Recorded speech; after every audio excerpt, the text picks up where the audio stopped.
అయితే ఇప్పుడు మీరు కొన్ని సినిమాల్లో సపోర్టింగ్ కీ రోల్స్ చేస్తుంటారు కదా! ఇప్పుడు జస్ట్ లైక్ 'అరవింద్ సమేత' మనం మాట్లాడినట్టు ఇప్పుడు 'గేమ్ చేంజర్' ఆ సినిమాల రిజల్ట్ అనేది మీ కెరియర్‌కి ఏమన్నా ఎఫెక్ట్ అవుతుందా? లేదండి. ఎఫెక్ట్ కాదు అసలు. లేదు, ఎఫెక్ట్ ఏం కాలేదు. ఇంకా 'గేమ్ చేంజర్' విషయానికొస్తే చాలామంది చెప్పారు, మీరు ఎక్కువ కనపడలేదు, మీ క్యారెక్టర్ ఓన్లీ ఫైట్స్ వరకే ఉంది అని. నా నా టేక్ ఏంటంటే అండి, దాంట్లో పెద్ద ఫిలిం, పెద్ద ప్రొడక్షన్, పెద్ద కథ. It's it's directors wish, productions wish. So వాళ్ళకి తెలుసు వాళ్ళ ఫిలింని ఎలా సేల్ చేయాలి. సో వాళ్ళు ఒక డిసైడ్ చేసి వాళ్ళు చేసి ఉంటారు.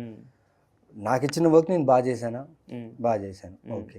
సినిమా రిలీజ్ తర్వాత నాకు తెలిసిన వాళ్ళు ఎందుకు చేసావని కొందరు అడిగారు. నాకు తెలిసిన వాళ్ళు కొందరు బాగా చేసావు, ఇంకొంచెం ఉంటే బాగుండేది అన్నారు. నాకు తెలియని వాళ్ళు, మీరు గేమ్ చేంజర్లు ఉన్నారు కదా, బాగా చేశారు, మీ లుక్ గెటప్ బాగుందని. సో ఇవి మూడిట్లో ఏది తీసుకోవాలి నేను? బట్ పర్సనల్గా ఏం తీసుకున్నారు? ఇవన్నీ ఆడియన్స్ చాయిసెస్, ఆడియన్స్ నుంచి వచ్చిన వాయిసెస్, మీకు ఏమనిపించింది పర్సనల్గా? పర్సనల్గా నాకు అనిపించింది ఏంటంటే, నేను మా బళ్ళారిలో SRR థియేటర్, రాజా రాజేశ్వరి థియేటర్ అని ఒకటి ఉంది. అక్కడ జెంటిల్మెన్ తమిళ్ రిలీజ్ చూసారు. అక్కడ మార్నింగ్ షోస్ రిలీజ్ అవుతాయి తమిళ్, దాని తర్వాత వేరే షోస్ వెళ్తాయి. ఓకే, అక్కడ చూసా నేను. మా మదర్ తీసుకెళ్లారు. అంటే ఆ సినిమా చూసి నేను గాన్ అయిపోయా. ఆ ఏజ్లో చిన్నప్పుడు చూసి యాక్టర్ అవ్వాలి కోరికలు అవన్నీ ఉన్నప్పుడు కూడా చిన్నప్పుడే, బట్ ఇమాజిన్ కూడా చేయలేను ఇలాంటి ఒక డైరెక్టర్తో నేను వర్క్ చేస్తాను. బట్ పిలిచి అవకాశం ఇచ్చి ఇన్ని రోజులు డేట్స్ ఇచ్చి ఒక స్క్రీన్ మీద నన్ను ఎంత కనిపించానో పక్కన పెడితే సార్, ఆ షూట్ చేసిన డేస్ ఉన్నాయి కదండి, వన్ ఆఫ్ మై, నేను ఇదివరకు యాక్టింగ్ క్లాసు యూనివర్సిటీ ఎక్కడ పోయి నేర్చుకోలేదు. Life has taught me how to work.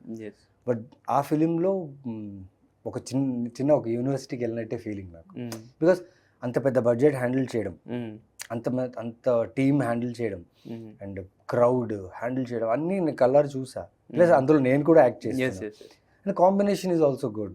As an యాక్టర్గా 3 years బ్యాక్ సైన్ చేసిన సినిమా, 3-4 years బ్యాక్. అంటే అప్పుడు క్యారెక్టర్స్ చేస్తున్నా, అప్పుడు లీడ్స్ ఇంకా రాలేదు, అప్పుడు సైన్ చేసిన సినిమా.